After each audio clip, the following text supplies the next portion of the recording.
a tale is nothing more than a statement that this led to this, led to this, led to this, and there's how it ended up.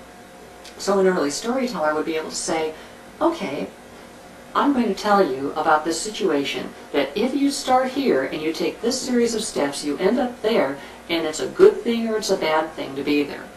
Large good, small good, little bad, big bad.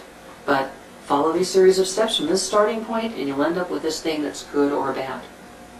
There's a certain amount of power in that. You can fictionalize it and try to tell people this is a path to stay away from because it's bad. This is a path to go towards because it's good. And so you end up with fairy tales and things of that nature, which often are nothing more than a tale. They're not really stories. But what kind of power could you get? What kind of power could you get if you were able to expand that and say, this is not just true for this particular case, but it's true for all such similar cases? In other words, if you start from here, no matter what path you tried to take based on this particular problem you started with, it wouldn't be as good or it wouldn't be as bad as the one that I'm showing you. Then the message of your story is, this particular path is the best or the worst. It's no longer just good or bad. It's the best path or the worst path to take. Now that has a lot more power to it, because now you're telling everyone else, exclude any other paths, take only this one if you find yourself in this situation, or if you find yourself in this situation, no matter what you do, don't do that. That has a lot more power to manipulate an audience. But because you've only shown them one path, but you say it's better than any others, you're making a blanket statement. And an audience won't sit still for a blanket statement. They'll cry foul. They'll at least question you. So if the caveman is sitting around a campfire and he says, this is the best of all possible paths that I've shown you, the audience is going to say, hey, wait a minute, what about this other case? What if we tried this, this, and this? And then if the author actually was able to prove his case, to successfully argue his point, then he'd be able to say, well, in that case, such and such and such and such and such and such, and you can see why it would end up being not as good or better than this path that I'm touting. Another person brings up another one and says, what about going down this way and trying that? And then if the point can be well made, then the storyteller, the caveman, is able to say, well, in that case, such and such and such and such, and you can see the point that I made, the blanket statement, is still true. Well, eventually, either something will be found that is better than what the author was proposing, or the author will be able to stick it out and counter all of those rebuttals and convince the audience, yeah, that's the case. Now, you won't have to counter every potential different way of doing it when you're telling the story live, because the audience will only come up with a certain number of them before they're satisfied that the alternatives they think are most important to look into have been adequately addressed.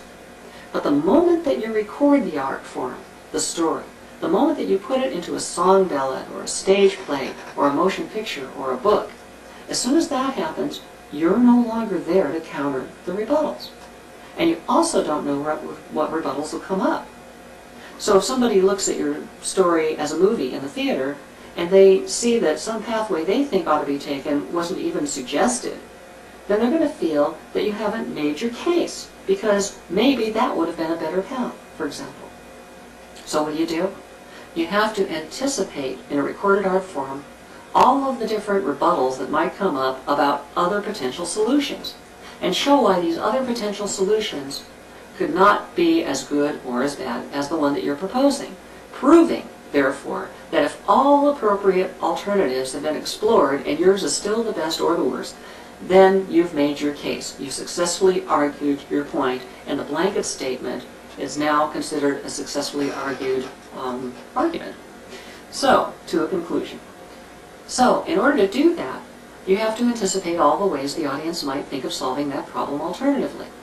In effect, you have to think of all the ways anyone might think of solving that problem alternatively. In effect, you have to include in your story all of the different ways any human mind might go about solving that problem. And in so doing, you create a model of the mind's problem-solving process, the story mind. You've created an analogy to the mind itself. Now, you never set out to do that. It was a byproduct, never intended. No caveman ever sat down and said, you know, I think I'll create an analogy to a single human mind trying to deal with inequity. No, it didn't happen that way. But in the process of trying to communicate across a medium, a recorded form, and successfully argue that one particular situation is better than all other potential ones, you need to put in all the other potential ones and you create a model of the mind quite by accident. But once that's happened, and once it's recognized, you can now look to that model of the mind from a psychological perspective. Psychoanalyze the story, and you find everything that's in the human mind represented tangibly, incarnate in the story in some form or another in the structure. That's what Dramatica was all about. When we had that Rosetta Stone, we then threw ourselves into documenting the psychology of the story.